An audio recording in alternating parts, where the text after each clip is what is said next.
Hi, everyone, and thank you for attending the presentation that we will be giving today. Before jumping right into it, I'm going to introduce Accenture's team present today in this session. I am Maria, and in the call with me, we have Roman and Anna, and all of us three are part of the Accenture Applied Intelligence Center of Excellence based in Barcelona. To give you a bit of context and let you know where we land within Accenture, our team is part of the Accenture's Global Applied Intelligence Network, as shown in the current slide, and we are focused on anything related to supply chain and operations, from procurement to last mile delivery. The team is composed of more than 4,000 data scientists working across more than 20 industries, and we are experts in different areas and capabilities. One of these concrete areas of specialization is operations research, in which we developed projects that might include any simulation or optimization technique, such as discrete event simulation. Only in our Barcelona team, there are approximately 30 people trained in Simio, working closely with multiple clients requiring simulation models to take data-driven decisions in their businesses on a day-to-day basis. In the presentation that we will be giving today, we will be focusing on one of these levels of the supply chain. We will be presenting a warehouse simulation model that we have developed as an innovation initiative internally. The model that we will be seeing simulates the internal layout of the warehouse. It mimics internal logics when storing different types of products. It considers machinery needed to transport products to be stored between the different racks, and it also considers any workforce to be included on the warehouse. On top of that, the user might be interested in running different what-if scenarios to assess any uncertainties and see how that would impact their warehouse, and that is also possible with the model. And finally, we have some dashboards to assess the impact of these different scenarios and also to understand the behavior of the baseline model. I'll now hand over it to Anna so she can demo and give you the technical detail about the mentioned warehouse model, and I hope that you enjoy the presentation. Thank you very much. Hello everyone, I'm Ana Ruiz, and as Maria mentioned, I'm going to present the Warehouse Digital Twin. I will start with an overview of why a warehouse, the context and potential benefits, and after that I will walk you through the Simio model. From our experience, this kind of digital twin is not so common in the market yet, and the thing is that it can provide many advantages to our clients, since it allows us to simulate very complex scenarios, taking into account all of the details needed to address the business concerns. It also provides end-to-end visibility of the operations taking place at the warehouse by means of its visualization, the output tables, and post-analysis of the data. And finally, and most importantly, it gives support to the decision makers, handling the system's uncertainty and without any risk.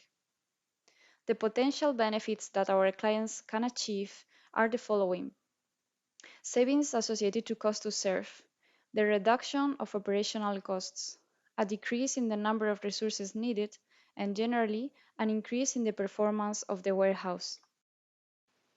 Before jumping into the Simio model, I'm going to explain different areas in which the warehouse digital twin can help. This is scenarios that can be executed to answer the client's concerns related to the different processes inside a warehouse. The first topic would be addressing the receiving capacity. Scenarios like, what if we include more entry docks to the warehouse? The second one would be about the put away logic, with the scenarios testing different strategies or logics for this. Then, we could also address scenarios on the picking strategy and the different resources, such as what if cobots are introduced. Whereas for packing, it would be possible to test whether introducing robotic arms could be profitable or not. How to improve the transport within the warehouse could be addressed as well. Automating labor tasks and flows, as well as introducing new technologies. Finally, it would be helpful to answer general questions such as what would the new bottlenecks be if we do some improvement, among others. Having seen the benefits and the possibilities of the warehouse digital twin, let's now move on to the Simio model. This is the warehouse digital twin, which is modeling the operations from the arrival to the storing and the final shipment of the products. Here we can see the layout of the warehouse, and over here all of the KPIs that are being tracked as the simulation is running. This model is simulating three types of flows. The first one would be generic products, which are stored in racks on this area. The second one would be liquid products stored in tanks on here. And the last one is for products with special conditions, such as size, that are placed directly on the floor. Let me start with the liquid products flow. Here, a container entity is generated based on an arrival table and contains certain quantity of liquid. Once the truck arrives to the entry point, an emptier is collecting that product and sending it to the tank, where products are stored until there is an outbound order. The rest of products are modeled as a regular entity called replenishment order. These entities are transported by trucks and unloaded on the less busy entry dock. Workers pick them up and leave them on these scanners over here, which also record different KPIs such as the stock per product. At this point, replenishment orders are also assigned to a certain storing area, racks or free space. In both cases, products are sent to the first empty slot. After the scanning, a robotic arm puts every replenishment order on the corresponding conveyor, according to the zone where the storing space is placed. Lift trucks pick every package and store it on racks or directly to the floor. At this moment, the entities are deleted from the model, but their details are recorded on tables for later steps in which this information is needed. This is because accumulating many of them on the model led to performance issues. The second stage on the warehouse occurs when there is an outbound order that needs to be shipped. Outbound orders are based on an input table which specifies the products and the quantities belonging to it. Two types of entities are involved in this process. On one hand, we have a final order entity that includes the order information. On the other hand, there are entities called routing orders, which simulate each of the products that integrate the final order.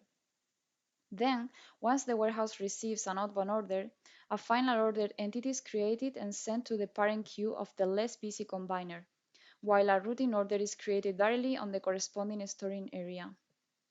Forklifts are requested to pick these routing orders up and place them into the member queue of the assigned combiner. Once all of the elements of the final order are in the combiner, they are batched and continue as a single entity. Final step of the flow occurs at this point, where these scanners record the stock update before the final orders are shipped. This model is based on tables. Inbound and outbound orders are specified by input data, and the same happens with resources and elements in the facility, which are created by means of the auto-create instance option. This makes the solution robust and scalable to fit any other warehouse. For example, racks are defined on the rack creator table. This table also determines the number of shelves, capacity, and position within the layout, and a change on this will involve an immediate modification in the configuration of racks. The warehouse model also records information in output tables like this one, the story log table that records the content of each rack as the simulation is running. This table is used to search for empty space within this storing area, where the replenishment orders are allocated. Let me show you now a couple of processes on this model. On one hand, how replenishment orders info is recorded and how they are deleted as they arrive to their storing area, and on the other hand, the way in which outbound orders are generated. So let's start with the first one. This process is called scanning in entered and is executed on the scanners at the entry of the warehouse. Here, we are searching for a rack with empty space. And once we do that, we are going to update the information on the output storing log table. Things like the zone, the rack ID, and some other properties that are then assigned to our replenishment order.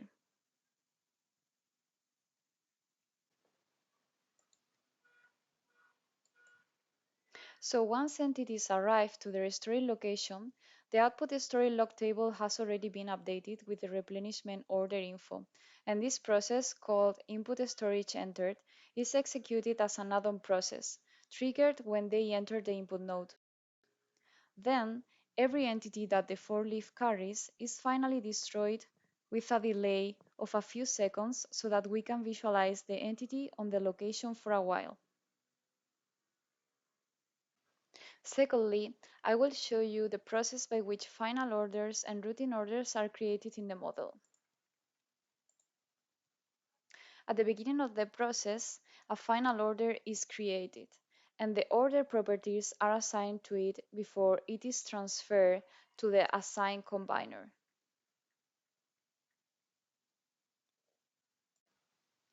In the case of a generic product, the process searches for a rack that contains the stock required for the order. If there is enough stock on any of them, a routine order will be created with the properties based on the output storing log table and will be transferred after that to the corresponding rack. The warehouse model contains several properties that allow us to run different what-if scenarios. These settings are the following: number of lift tracks in the different areas, the scanning time at the entry and at the exit, the amount of shelves that are available on every rack, and the number of workers at the warehouse. By tuning these parameters, scenarios like what if the number of workers are increased, what if X number of lift trucks are under maintenance, or would it be profitable to buy new lift trucks with higher speed, can be run. In addition, it allows to test different strategies, such as the way in which products are stored. For example, we could test the performance of the warehouse in the case products with higher demand are stored near to the exit. This could be done just by assigning the corresponding rack zone on the products table. So if we go to the products table, we will see all of the materials that are available on the warehouse, and we just need to assign on the priority column the zone to which we need them to be stored. In this case, zone 1 would be the nearest one to the exit of the warehouse. So products with higher demand will need to be assigned to this zone. This was the end of the presentation. I hope you enjoyed it, and thanks everyone for attending. Presentation. We have some great questions to answer for you at this time. So if you don't mind, we'll begin. The first question is historic data being used in the model, or is it linked to planning slash future order data? So this is a very good question right now, and then on the model that you have already seen, there is just the historical data. inside, but it can be also prepared to hold planning or future data. Yeah, thank you. Another question about the forklifts. How were the forklifts modeled? Are they moving on specific paths or in free space? Was any logic used for collision avoidance? Yes, so the four leaves are just vehicles, and in the beginning we let them to move around the free space, but we saw that on the visualization they were just going through the racks area and on top of all of the objects. And for the purpose of the visualization, we introduced paths. So in the end, it's modeled with paths. And I don't know if there was a second part of the question. Was there any logic used for collision avoidance? No, Okay. unfortunately, no, not yet. Yeah. A question about how you kind of create the complex logic. How did you learn to create the complex process logic? Well, on this model, we have been working in collaboration with a specialized team within Accenture, specialized in the warehouse. So we've based all of the logics on that knowledge we have and on this collaboration as well. So based on that, and also on the knowledge that we have from previous projects, different projects with Simio, we have modeled the complexity of the system. Okay. How many packages were being handled per hour? What is the expected and simulated throughput? Well, on this data that it's on the demo, it has been anonymized, so it's a mock-up, and more or less it has around 200 inbound orders. But the expected it is depending on the size of the warehouse. It can be from thousands to hundreds. It depends on the size. Um, a question about the digital twin. What were the main objectives when creating the digital twin? So the main objectives was to try or test different strategies in order to, for example, in the way that the products are stored, and also in the way that products can be picked up for the exit. This was the main area, and also in order to test if changing the lift trucks by automated robots would make a good improvement on the warehouse. So this is a use case that we wanted also to check with the warehouse digital twin. Another digital twin question for you. How long did it take to develop this digital twin? How many resources, i.e., modelers, were on this project? Well, this model has been in development for 4 months, or maybe for between 4 and 6 months, but it has been developed first internally. And so on the modeler side, around 4 people have been in charge of developing this model. Not at the same time, right, No. Anna? So it was Yep, we had to change resources. It was one resource at the same time always, but for a long period of time. And sometimes these resources need to also learn about Simio at the same time. So it's not for 6 months; it would be much less. exactly. I have a data question for you. Uh, would it would it be possible to model live data? Would it be possible to model live data, continuously updating the digital twin to pick up pressure on certain KPIs? Yes, this is possible just by linking the simulation model with a database. So once it is linked and then you press play on the simulation, you will get the last snapshot of the data. And there is a way to adapt the model and make it to pick this last snapshot of the data. So in the end, it will be using this part. Another data question. What type of input data was used? how was this data maintained, and how is the data maintained? How is this data provided, and how is the data maintained?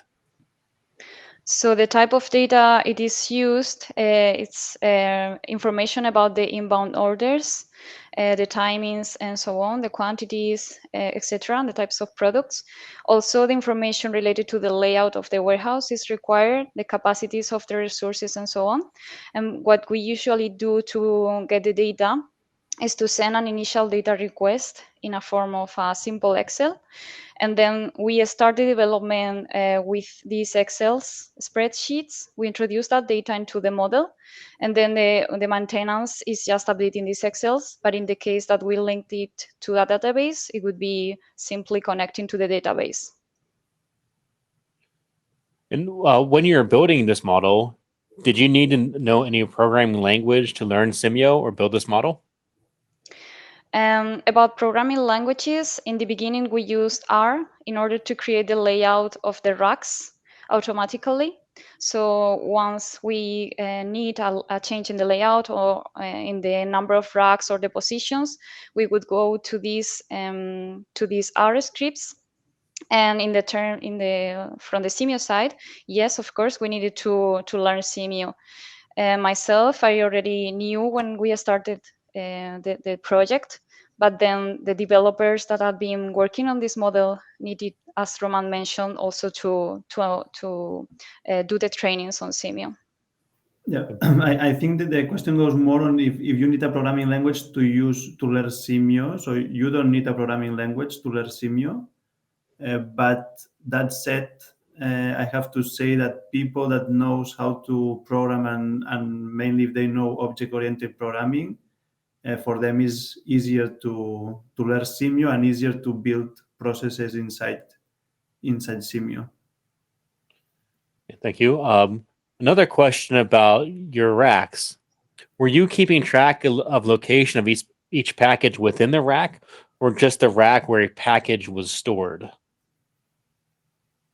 On the model, the information that it's being tracked is the products that are stored in racks. So we have a table with all of the racks, and inside you have, for every entry, you have the quantity that it's on that rack. But we are not keeping the information of every package because this will be very consuming.